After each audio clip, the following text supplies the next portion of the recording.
Right, so a quick video as to why these things or how they work, what the principle is behind it. So bees live in trees, and trees don't change shape. So the way conventional beekeeping works, even top bar hives, you change the internal volume of the main brood area, which puts them into shock, and because they're in shock they then work harder. That's one of the premises of why conventional beekeeping works so well, is they're forever in a state of life and death shock. How can you get around that? Well, you have a hive that doesn't change shape. However, after years of research, I've found two ways of non-intrusive honey beekeeping, honey harvesting at least. So how it works, this is a small honey box, and what happens is spider webs away from these guys.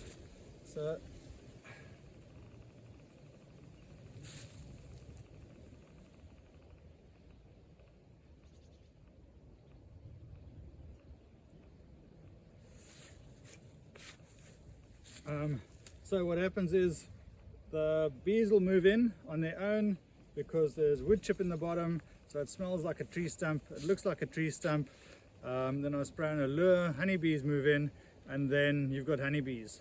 And inside there, it's a hollow box. They'll make their comb in the orientation that they need to for the best ventilation, air ventilation through the hive for this environment. So you can have these in different locations, and you'll see the orientation of the wax will always be different depending on how much sun exposure they get, how much wind exposure they get, and how they need to ventilate the hive. And also as a defense mechanism, if they get a lot of predation, they'll have more galleries. Anyway, blah blah blah. The bees move in and they all fill it up with wax and comb. And then what happens is, this is honey for winter, and this is brood in the summer. And over here you've got a very interesting area, transitional area, where it is honey in autumn for winter and brood during the summer. So it's the only space in the hive that has both. So over here you have honey in winter, brood in summer, and that area there is really interesting. And then around the brood, it's enveloped, or it's got a shroud around it of honey and bee bread and pollen that they use then to feed. So all around here is honey, and around the outside is honey and pollen and bee bread that they use to feed the babies. But in this transitional area here, lots of really interesting things happen, and I've been researching that for the last 5 years.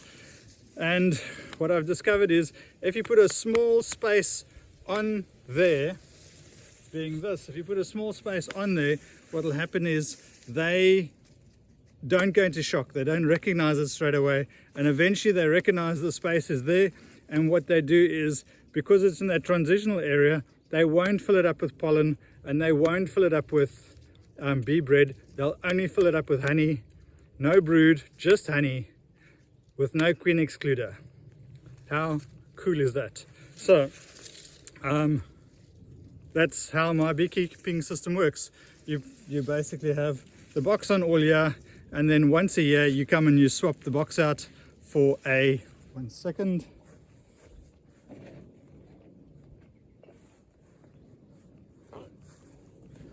You take the box off and you put a non-return valve gate on.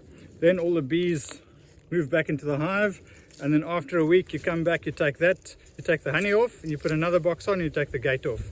So it's the least amount of disruption to the colony. There's no need for any queen excluder. You don't deprive them of any of their winter honey, because the cool thing is, when they start eating the honey in winter, they'll eat and they'll go past it, and they'll leave this honey behind, and they'll only use it in the spring. So what you're doing is you're depriving them of a spring startup boost, but you're not